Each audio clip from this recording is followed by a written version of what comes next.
Hi everyone, this is Shalini and today we start with the mechanism of vision, chapter 21 of class 11. And before this, let's talk about more detail of the neurosensory layer of human eye. So see, in structure of the human eye, there is three layers. First is a fibrous layer and the second is a vascular or pigmented layer. Third is a neurosensory layer. So this neurosensory layer is mainly the retina part.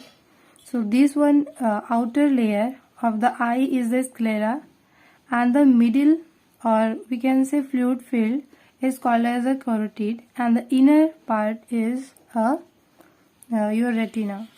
So let's talk about more detail of the neurosensory layer. So this is the outer layer.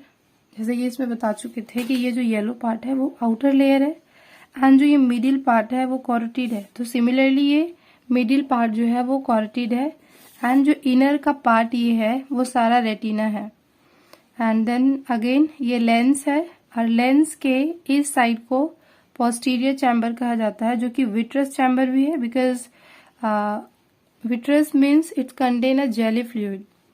And जो lens के उस side है यानी कि outer side है inner side है उसको interior chamber कहते हैं एंड एंटीरियर चैम्बर को एक्वस चैम्बर भी कहा जाता है because it contain a fluid that's why it's called as a aqueous chamber.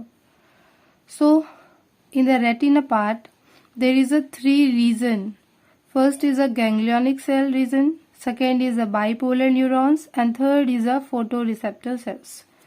So its main function is to कि लाइट का जो रिफ्रैक्शन हो वो डायरेक्टली येलो स्पॉट पे हो एंड जब ये लाइट इंटर करता है तो जाकर के फोटो रिसेप्टर सेल्स पे जाकर के वहाँ येलो स्पॉट पे इमेज का फॉर्मेशन करता है.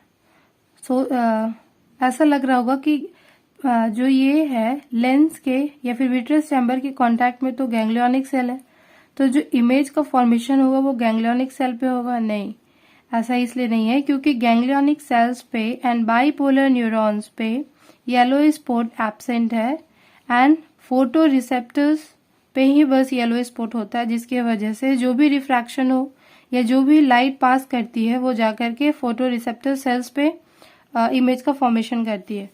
फोटो रिसेप्टर सेल्स को फोटो रिसेप्टर सेल्स बोला जाता है बिकॉज ये लाइट सेंसिटिव होते हैं. अगर डार्क है तो वहां पे रोड सेल एक्टिव होता है एंड अगर ब्राइट है तो कौन सेल एक्टिव होता है. सो रिमेम्बर कि ganglionic cells and bipolar neurons पे येलो स्पॉट जो है वो एब्सेंट होता है. तो डायरेक्टली लाइट जो भी हमारे इरिस के थ्रू पास हो रही है वो लाइट जो है वो डायरेक्टली कहाँ चली जाती है, वो आपकी येलो स्पॉट पे जाती है एंड येलो स्पॉट पे कोन सेल्स प्रेजेंट है एंड रोड सेल प्रेजेंट है. तो ये जो कोन सेल है ये आपका सेंटर में पाया जाता है एंड रोड सेल जो है वो पेरिफेरल रीजन पे है. इट मीन्स कि जो मैक्सिमम लाइट का रिफ्रैक्शन होगा वो कोन सेल्स पे होगा and minimum to the rod cell. And बात करते हैं कि रोड सेल जो होता है वो डार्क के लिए सेंसिटिव है. इट मीन्स कि अगर वहां पे डार्क है तो रोड सेल वहां पे एक्टिव होगा और अगर ब्राइट है या फिर लाइट वहां पे प्रेजेंट है तो ये कोन सेल्स एक्टिव होती है. एंड अगेन क्या होता है यहाँ पे कि गैंग्लियोनिक सेल्स के जो भी एक्सॉन होते हैं क्योंकि जो भी सेल्स है उनमें डेंड्राइट्स भी प्रेजेंट होगा, सेल बॉडी भी होगा एंड एक्सॉन्स भी होगा. तो ये गैंग्लियोनिक सेल्स के जो एक्सॉन है वो एक साथ ये सारे जो है वो एक्सॉन है गैंग्लियोनिक सेल के, वो एक साथ जाकर के क्या फॉर्म कर देते हैं, ऑप्टिक नर्व. एंड बता चुके थे कि जो येलो स्पॉट के जस्ट नीचे होता है वो ब्लाइंड स्पॉट होता है और वहीं से ऑप्टिक नर्व का फॉर्मेशन होता है. And what is the function of the optic nerve? To carry the messages to the brain and again it carry the impulse from the brain to the eye. So it's from the optic nerve and उसकी just नीचे blind spot present होता है. So overall यही है कि जो retina का part है जब भी लाइट फॉल करती है तो डायरेक्टली फोटो रिसेप्टर सेल्स पे जाती है, बिकॉज गैंग्लियोनिक सेल्स पे एंड बाइपोलर न्यूरॉन पे येलो स्पॉट एब्सेंट होता है। एंड क्लियर इमेज फॉर्म करने के लिए लाइट को जो है वो येलो स्पॉट पे ही फॉर्म करनी है, येलो स्पॉट पे ही फॉल करनी है। Okay, and this all. बात करते हैं बाइपोलर न्यूरॉन का। तो बाइपोलर न्यूरॉन जो है वो हमारे बॉडी में दो ही जगह बस प्रेजेंट है। First is your retina part, यानी कि रेटिना में प्रेजेंट है bipolar neuron and olfactory lobe, although और कहीं पे प्रेजेंट नहीं है। So it's clear about the how lights fall on the yellow spots. And let's not talk about this focusing part of the eye. So ये normal आई का size है। होता क्या है कि लाइट को इस तरीके से फॉल कराना है कि वो येलो स्पॉट पे जाके फॉल करे। So refraction to focused on yellow spot, light को इस तरीके से फॉल कराना है या इस तरीके से फोकस करवाना है कि जो भी इमेज का फॉर्मेशन हो वो येलो स्पॉट पे हो। Why? Because it's showing a clear image. Focus point is on the retina, images are clear, it's very clear about this. So and how can we make sure कि जो image का formation होगा वो yellow spots पे ही होगा? तो human आई में बहुत सारे ऐसे रीजंस है जो कि इंश्योर करते हैं कि लाइट बस किसी तरीके से येलो स्पॉट पे ही फॉल हो, जिसकी वजह से क्लियर इमेज का फॉर्मेशन हो। तो उसे हम कहते हैं एकोमोडेशन, और we can say adjustment of the eye. जैसे कि यहाँ पे आपको दिख रहा हो कि ये लेंस जो है वो लेंस से क्या क्या कनेक्टेड है। तो लेंस से यहाँ पे सिलियरी लिगामेंट कनेक्टेड होता है एंड यहाँ पे सिलियरी मसल्स भी कनेक्टेड होते हैं। ओके, तो जो ये सेंसरी लिगामेंट है और सिलियरी मसल्स है ये उस समय फंक्शन करते हैं। So these are the region which are active during the falling of light on the yellow spot. So ये इनके वजह से क्या होता है कि कभी कभी लेंस अगर इमेज का रियल फॉर्मेशन करवाना है या फिर क्लियर इमेज फॉर्म करना है, ऐसे भी यहाँ पे जो भी इमेज का फॉर्मेशन होता है रेटिना में जस्ट अपोजिट इमेज का फॉर्म होता है। क्या होता है समटाइम की सिलियरी मसल्स के मूवमेंट के वजह से ये लेंस का लेंथ जो है वो इंक्रीज कर जाता है, कभी ये ब्रॉड हो जाता है, इस तरीके से चेंजेस होती है एंड इसी को कहा गया है कि ये एकोमोडेशन रीजन है। So what is the accommodation और adjustment of eye? Set of chances which focus light on yellow spot, मतलब इस तरीके से लाइट का फॉलिंग करवाया जाए या इस तरीके से लाइट फॉल करे कि जो भी लाइट का रिफ्रैक्शन हो डायरेक्टली वो लाइट जाकर के येलो स्पॉट पे फॉल करे एंड अगेन वहां पे अगर वो येलो स्पॉट पे फॉल करती है तो इमेज जो है वहां पे क्लियर दिखाई देता है। ऑल्दो अगर ये ब्लाइंड स्पॉट पे फॉल किया तो किसी भी तरीके का इमेज हमारे आईज में फॉर्म नहीं, यानी कि रेटिना में फॉर्म नहीं होने वाला और कुछ भी दिखाई नहीं देने वाला। बात करते हैं biochemical events. What is the chemicals are present and which kind of chemical active during the falling of light on the yellow spots? So on the yellow spot ganglionic cell जो है उनमें येलो स्पॉट तो absent है, ganglionic sales में yellow spot absent है। सी ganglionic cell में yellow spot जो है वो एब्सेंट है, बाइपोलर न्यूरॉन में भी येलो स्पॉट एब्सेंट है। तो अब लाइट जाके डायरेक्टली कहाँ फॉल करने वाली है? फोटो रिसेप्टर सेल्स पे। So light directly falls on the photo receptor sales and photo receptor sales को लाइट सेंसिटिव कहा जाता है बिकॉज लाइट इन पे ही फॉल करती है and condition of their cells वो एक्टिव करती है। लाइक अ रोड सेल है तो रोड सेल जो है वो डार्क के लिए एक्टिव होता है, अगर डार्क है तो वहां पे रोड सेल वर्क करेगी। एंड बता चुके थे कि रोड सेल जो है उनमें एक ही तरह के सेल प्रेजेंट है, तो everything are seeing to be the same colour. Like अगर डार्क है तो साइज या शेप कुछ भी हो सारे का कलर सेम दिखाई देता है। एंड अगर कोन सेल्स की बात करें तो कोन सेल्स जो है ये लाइट या फिर ब्राइट ये कंडीशन जहाँ होता है या वहाँ पे कौन सेल जो है वो एक्टिव हो जाते हैं एंड कौन सेल्स ही है जो डिफरेंट कलर को डिफ्रेंशिएट करने में हेल्प करती है या डिफरेंट कलर ऑफ विजन में हेल्प करती है। एंड फोटो पिगमेंट्स, अगर ये लाइट्स है तो इनमें पिगमेंट भी प्रेजेंट है, फोटो पिगमेंट्स।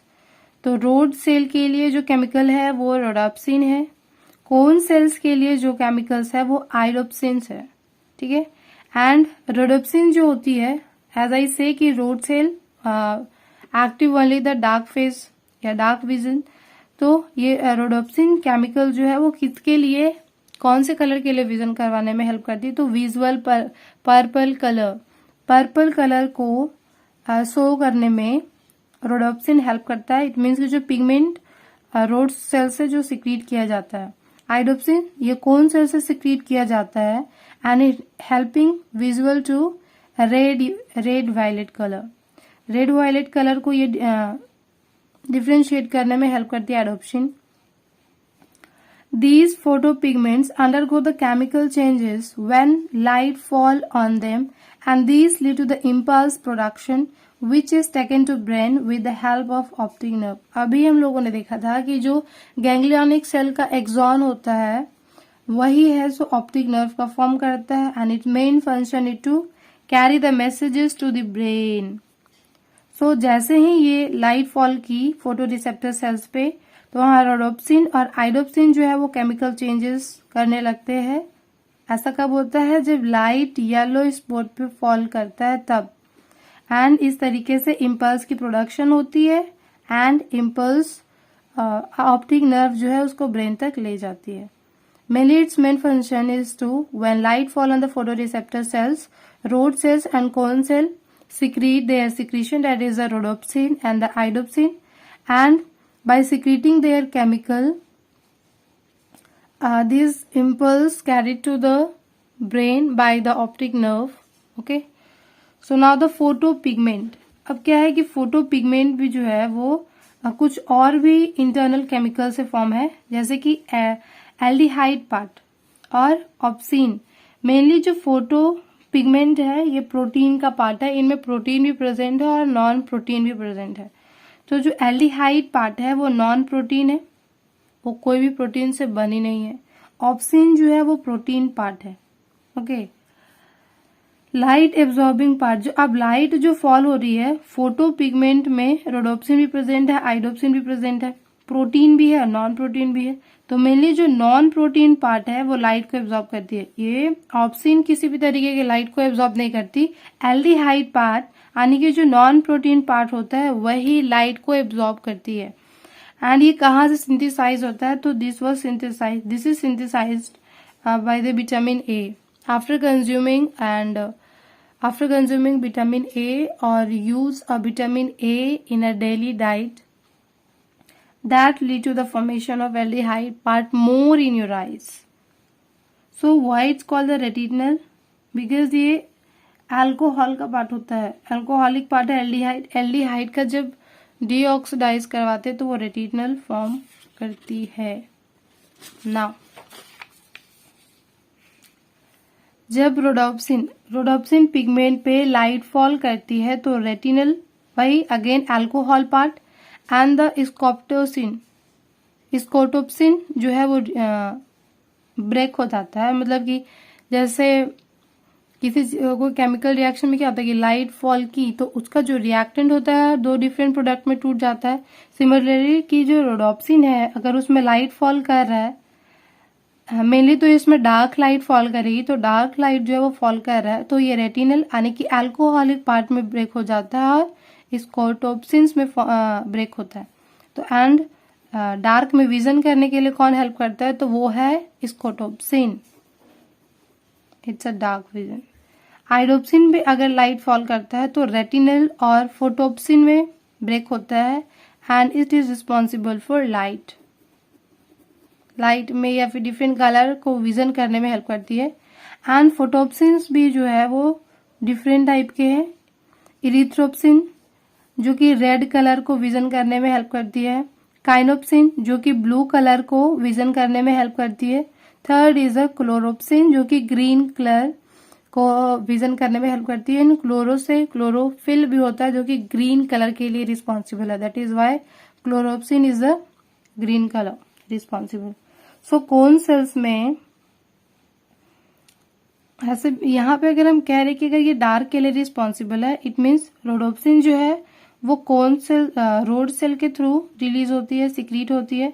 आइडोप्सिन जो होता है ये कोन सेल के थ्रू सिक्रीट होता है। तो कोन सेल जो है उनमें भी डिफरेंट रीजन प्रेजेंट है जो कि डिफरेंट कलर के लिए विजन करने में हेल्प करती है। तो first is the blue sensitive vision जिसको कि हम काइनोप्सिन कहते हैं। ग्रीन सेंसिटिव रीजन है जिससे कि काइनोप्सिन ग्रीन के लिए रिस्पॉन्सिबल है तो क्लोरोप्सिन है। एंड अगर रेड सेंसिटिव है तो इट मीन्स कि वो इरिथ्रोप्सिन रीजन है। तो इक्वली ये अगर एक साथ स्टिमुलेट करती है या एक साथ स्टिमुलेशन शो करती है तो व्हाइट सेंसेशन होता है, it means white colour vision. Okay, so let's talk about the myopia and what is the myopia? It's a near sightedness. It means कि near की चीजें हमें दिखाई देती है but far यानी कि जो दूर की चीजें है वो हमें दिखाई नहीं देती है। ये ब्लड विजन में हेल्प करता है, मतलब ब्लड हो जाता है कोई विजन, क्योंकि कुछ अगर हमें नजदीकी क्लियरली दिखाई दे रही है तो दूर का चीज जो है वो ब्लड दिखाई देता है। एंड अगर ब्लड दिखाई दे रहा है तो येलो स्पॉट पे उस ऑब्जेक्ट का इमेज का फॉर्मेशन क्लियर नहीं है। Second is a near object vision clear, वही कि अगर मायोपिया है तो हमें नजदीक की चीज जो दिखाई देती है और दूर की चीज नहीं दिखाई देती। डिस्टिंक्ट विजन एंड ब्लर्ड ऐसा होता है। होता क्यों है? क्योंकि ये जो नॉर्मल आईज है, नॉर्मल आईज से जो आई बॉल होता है वो उसका लेंथ इंक्रीज कर जाता है और मे बी वो लेंस जो है वो थिक हो जाता है या फिर थिन हो जाता है। तो ये लेंस के चेंज के वजह से होता है। आई बॉल इलोंगेट, यही जो ये आई बॉल होता है वो इलोंगेट हो जाता है समटाइम्स और समटाइम थिक हो जाता है। लेंस थिक या फिर कभी कभी थिक हो जाता है। तो इसको हम ठीक कैसे करते हैं या फिर क्या यूज करते हैं, कौन से लेंसेज को यूज करते हैं जिसकी वजह से मायोपिया जो डिजीज है या फिर मायोपिया प्रॉब्लम जो है मायोपिया वाला वो कैसे दूर होगी। तो first is a concave lenses. अगर हम कनकेव लेंस को यूज कर रहे हैं तो जो भी उसमें आई बॉल में जो इलोंगेशन हुआ है या फिर लेंस थिक हुई है वो नॉर्मल हो जाएगी। ओके, सो जिनको भी मायोपिया है या फिर जिनको दूर की चीजें नहीं दिखाई देती है तो वो उन्हें कनकेव लेंस लगने वाली है। ओके, इमेज फॉर्म, अगर हम कनकेव लेंस जिनको मायोपिया है अगर वो कनकेव लेंस यूज कर लेते हैं तो उनमें क्या क्या चेंजेस हो जाएगा। जो दूर का चीज है वो नजदीक मतलब क्लियरली दिखाई देगा। तो इमेज फॉर्म किया, नियर ऑब्जेक्ट का है जो फॉर्मेशन हुआ। फिर डिस्टिंक्ट, वही नियर ऑब्जेक्ट, इट मीन्स कि जो हमें दूर की चीज दिखाई नहीं देती क्लियर दिखाई देगी। Distinct object in front of the retina, ये रेटिना के फ्रंट में बनना शुरू हो जाएगी। तो यहाँ पे येलो स्पॉट तक तो पहुंचता ही नहीं है लाइट, तो इमेज का फॉर्मेशन कैसे होगा। इसीलिए कनकेव लेंस जो है वो येलो स्पॉट तक इमेज फॉर्मेशन करवाता है। येलो स्पॉट तो डीप ऑफ द रेटिना में प्रेजेंट है ना।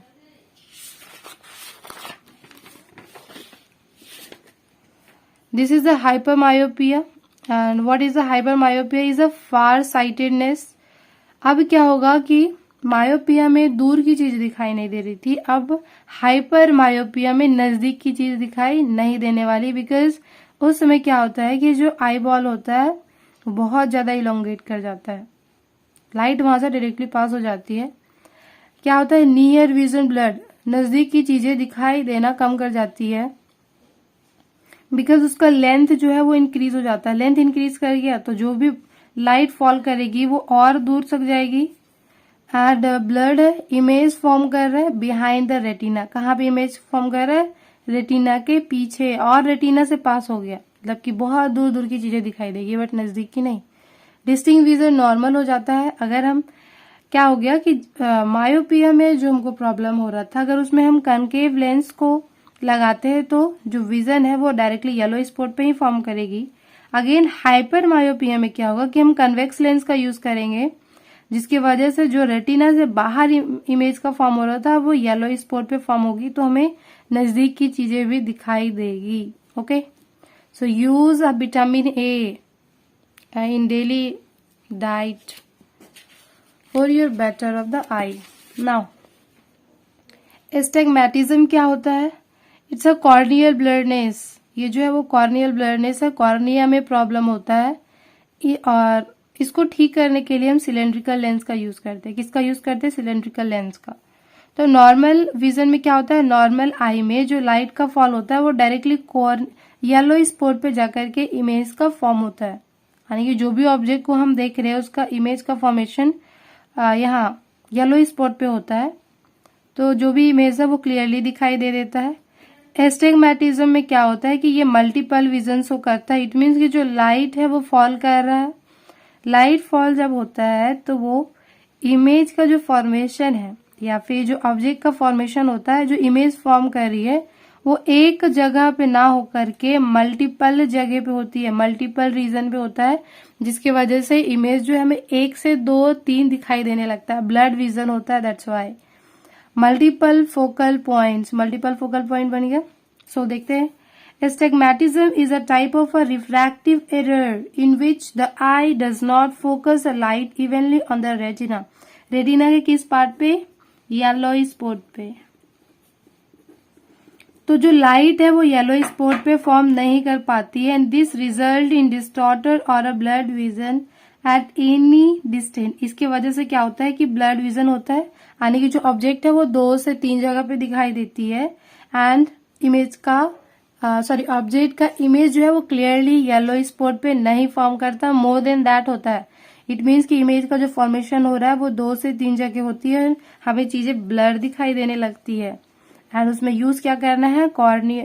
Cylindrical lenses. सिलेंड्रिकल लेंस को यूज करने से ये जो ब्लरनेस है या फिर जो ये प्रॉब्लम हो रही है कॉर्नियल वाला, जिसमें कि मल्टीपल फोकल पॉइंट बन रहा है, तो ये ठीक हो जाता है. सो in next lecture we will talk about the human ear. So if you like this video then subscribe and share this channel and thank you for today.